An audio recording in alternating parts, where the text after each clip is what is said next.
lackluster job picture could sway the Fed from hiking rates. U.S. Chamber of Commerce CEO Tom Donahue says an increasing number of rules against businesses dragging businesses down, but particularly small businesses, in a group suing the federal government over one of those rules. Welcome to the show, sir. It's been a long time. Well, glad to be back. I'm glad you're back, too. First of all, I think it's criminal, the lack of representation and the appreciation Washington, D.C. has towards small businesses. And this avalanche of rules hurts you guys so much. But you've singled out one that you really want to fight against right now.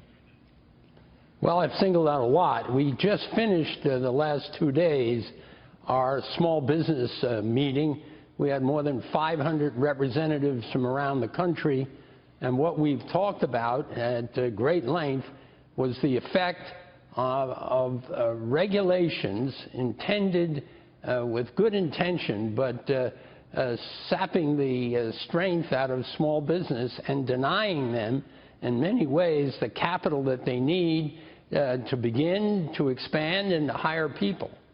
Well, can you give us one? I know every year there's an avalanche of them. I think last year 144 cost businesses $100 million or more. I mean, we all see this. We see the numbers and we see the end result of it. But just one or two of them that you think would be a prime example to fight against, and that might educate the public, because I think the public wants to be your ally.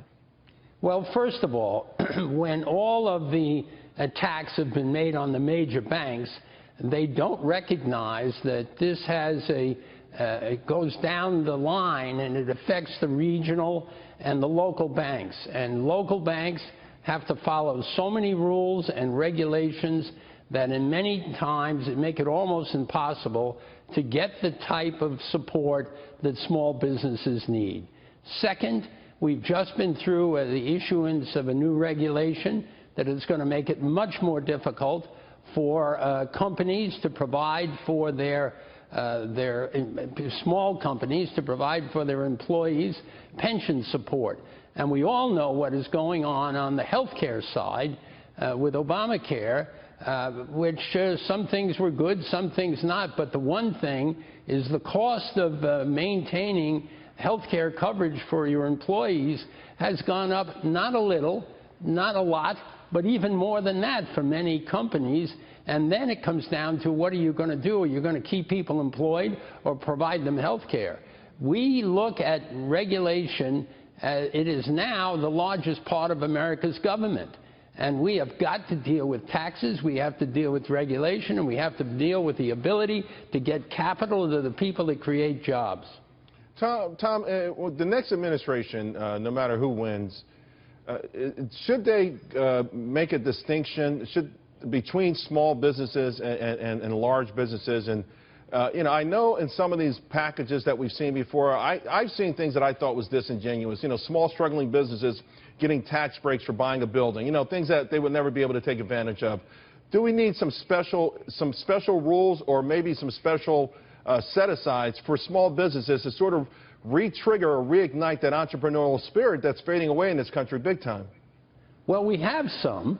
We have rules that when we pass rules on big companies, companies below a certain size are often not covered.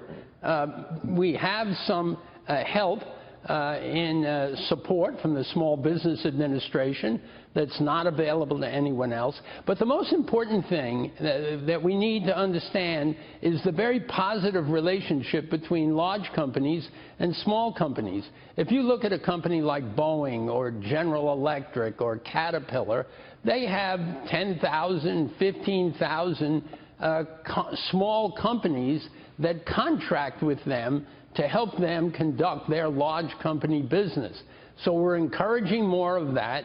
We're encouraging an appreciation of how the capital markets, how pensions, how health care, how limits on the way that we're hiring people. Look, if you look at what's happening on minimum wage and then put on top of that the overtime rules that have just been put in place, you have just mandated an increase in payment for a lot of folks in the small companies. You know what that's going to do? We're going to have fewer people working there. We have to stop trying to gerrymander the system and let the private sector work. That way, more people will go to work, more people will create new inventions and new companies, and the economy will grow. And the bottom line, if we can't drive economic growth out of this new normal of 1, 1.5%, maybe 2%, we're not going to get all these folks back to work. I know unemployment's down. There are more people working part-time and a lot of people that have stopped looking for jobs. Yeah, millions have dropped out of the labor force.